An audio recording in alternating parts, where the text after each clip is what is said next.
Hello, and welcome back to On the Steps. I'm Max Davis-Housefield. I'm Verna Chen. And I'm Madeline Woo. Coming up, 2 university unions go on strike. The Pediatric AIDS Coalition hosts a dance marathon. Coastalong rides bikes in Bruin Plaza. And beach volleyball takes on Pepperdine.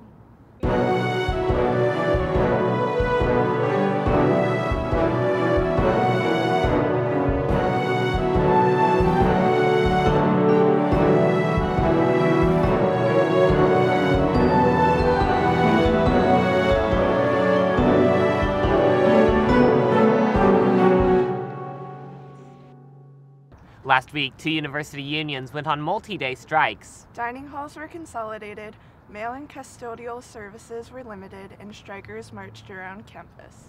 The Daily Bruin video team was on the ground throughout the strike to bring you this detailed report. Let's take a closer look. For the second time this school year, AFSCME 3299, the union that represents service, patient care, and skilled craft workers, went on strike February 26th and 27th. They were joined in their strike by UPTE 9119, which represents technical workers and researchers. That union strike lasted an extra day, concluding February 28th. They're trying to silence us from speaking about our working conditions and not addressing what's at the core of a staff and retention for our staff here at UCLA and across the state. At the heart of the strikes is the union's unfair labor practices claim. That is always a kind of strike that you undertake when your employer has violated the terms of your contract in a systematic way.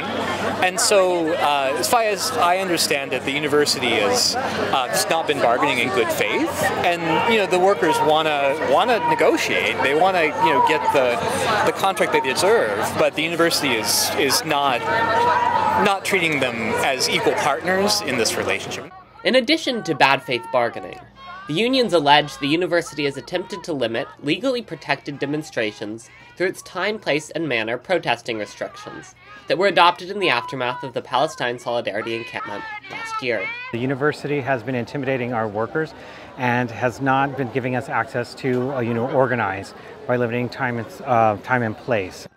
In a statement, the University Office of the President said that they believe both unions have failed to participate in productive bargaining and haven't attended recent bargaining sessions.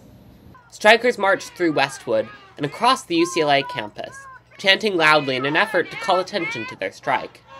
The energy here has been really uplifting. I think just seeing members coming together collectively for a common cause, right? We're at the end of the day, we're here for our patients, our research, our education, and so the energy here has been really great. On the Hill, only Deneb, Epicuria, and Feast dining halls remained open, creating long lines throughout the strike. Food trucks remained an option. A lot of the same places aren't open, but I think it's worth it. Yeah. I don't think, well, it may be inconvenient temporarily. I think in the long run, that's the point of strikes. They're supposed to be inconvenient in order to remind whatever institution, university, whatever, the power that the people do have. A group of students at the picket line was offering information to their peers about how to be in solidarity with the strike. I worked alongside a lot of AFSCME workers, and I think also this is a lot of student workers kind of experience the UC is not always a good boss. A lot of us might kind of resonate and have shared experiences, particularly for workers at the university, but with the way that the university doesn't put our needs as students, as workers first. Professors like John Brandstetter use the strike as a learning opportunity for their classes. One of the principles in the class is that, nothing is compulsory. It's fundamentally an anti-authoritarian, pedagogy that we're using. And so somebody proposed, hey, we should do class down by the picket. We can learn about the relationship between strikes and anarchist political theory. We can talk about the labor movement. And so, yeah, I'm always happy to do what they will find most useful and interesting. Martinez shared a story about a friend who used to work for the university, but had been struggling under high gas prices. She couldn't afford to make it to work, and she had to make a choice between feeding her family or, having gas to come to work. And so what ended up happening is sometimes she ended up sleeping in her car, right? So, she has ultimately left the university. At the end of the day, however, many strikers would rather be working. but they feel that the university has created a situation where they cannot continue to do so. We love what we do in this institution, and that's why we want to make sure that we're taking care of the workers, right? Like, we want to be here. We want to be providing patient care. And so they've left us no choice. And so we want them to know, like, please come to the table so we can do what we do best: patient care, research, and education. For the Daily Bruin, I'm Max Davis-Housefield. Victor Ayaay, Katie Chavez, Verna Chen, Luca Falvo, and Madeline Woo contributed to this report. The Pediatric AIDS Coalition hosted their annual dance marathon on Saturday. The 10-hour-long event featured numerous activities for attendees to learn about and support the cause. Daily Bruin reporter Jiwoo Kim was on the ground and has the scoop.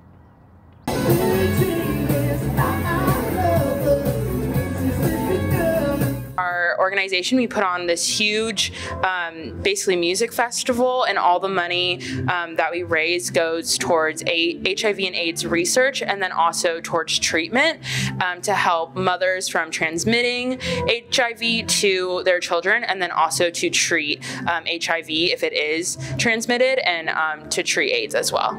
The 10-hour fundraiser, which started at 2 p.m. and ended at midnight, featured activities for entertainment as well as education. I think it's a really beautiful thing that we can all come together and have such a great time rallying around such a serious cause.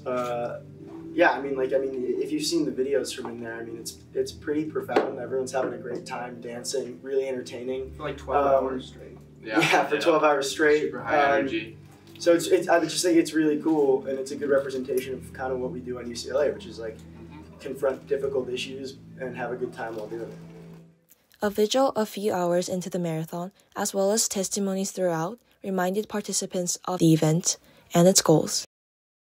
We tend to separate HIV and AIDS as something that's not part of healthcare. It's an exception, but the right to a happy and healthy life is a basic human right, and you guys all came here today to kind of prove that. PAC is doing a fantastic job at getting funding to those who most need it. HIV is entirely preventable, and a lot of times the only reason that it is not prevented is because people don't have adequate resources, and oftentimes that's financial. And so I think that it's really important for us to be here, to be raising awareness, but also to be raising money, because money can really directly impact and affect the lives of so many people and give them access to treatment that is life-saving. During the event, 10 bands took the stage.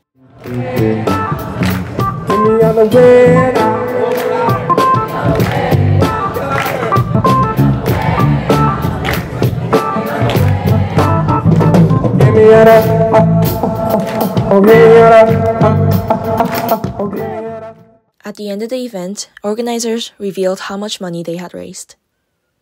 Definitely come to Dance Marathon. It changed my life. It changed my UCLA experience, and I'm still coming back after graduating, and so I'm really thankful to the students here that are continuing to do this work. It's really meaningful and really important. Come to Dance Marathon next year. It's such a fun time. You don't realize the impact that Dance Marathon will have on you until you're actually here and experiencing it. It's one of the best parts of my college experience. It is so much fun, and I highly encourage every Bruin to come out, support, help raise money, and take a literal stand in the fight against AIDS. On Tuesday, February 25th, the UCLA club Coastalong hosted an event in Bruin Plaza, promoting their bike-powered music festival that they host at the end of spring quarter.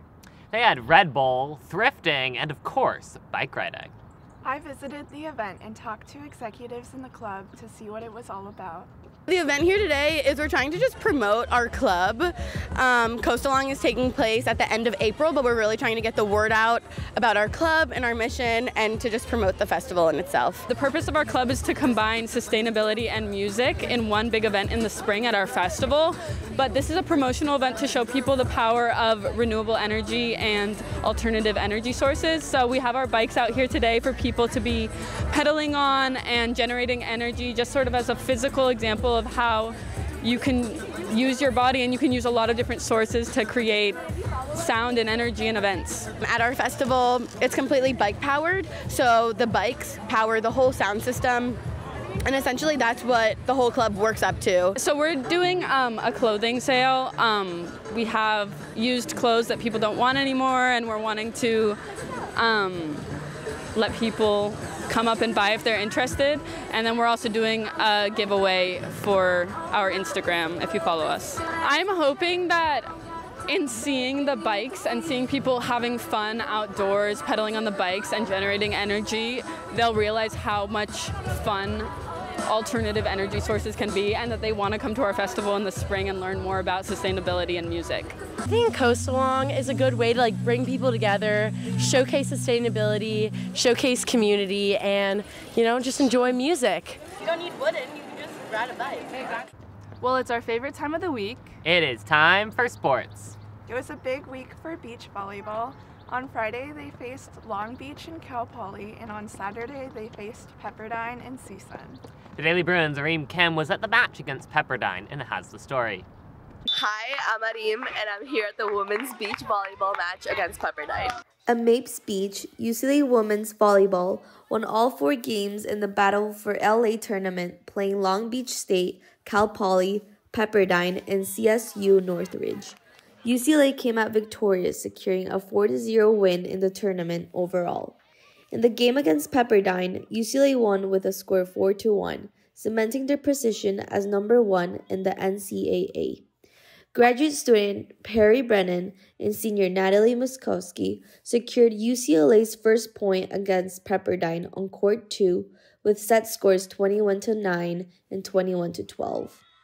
The second point was earned by redshirt freshman Kaylee Matthews and freshman Alexa Fernandez with sets of 21-11 and 21-13. UCLA's third point was scored on Court 1 by freshman Sally Perez and junior Maggie Boyd, defeating Pepperdine with sets of 21-12 and 21-14. Scoring UCLA's fourth point was senior Sophie Moore and freshman Harper Cooper, with a score of 21-14 and 21-10. However, Pepperdine gained their single point in the match as Emma Eden and Ella Foti defeated sophomores Kenzie Bauer and Ensley Eldon on Court 3 with 3 sets, 21-11, 19-21, and 13-15. In the final match on the meet, UCLA was able to sweep CSUN with a 5-0 score, setting them up for the mid-season Rumble tournament, opening against Oregon on Friday, March 7th in Stanford, California. I'm Arim with the Daily Bruin. Well, that is our show for today. Thank you for watching. And we'll see you next week.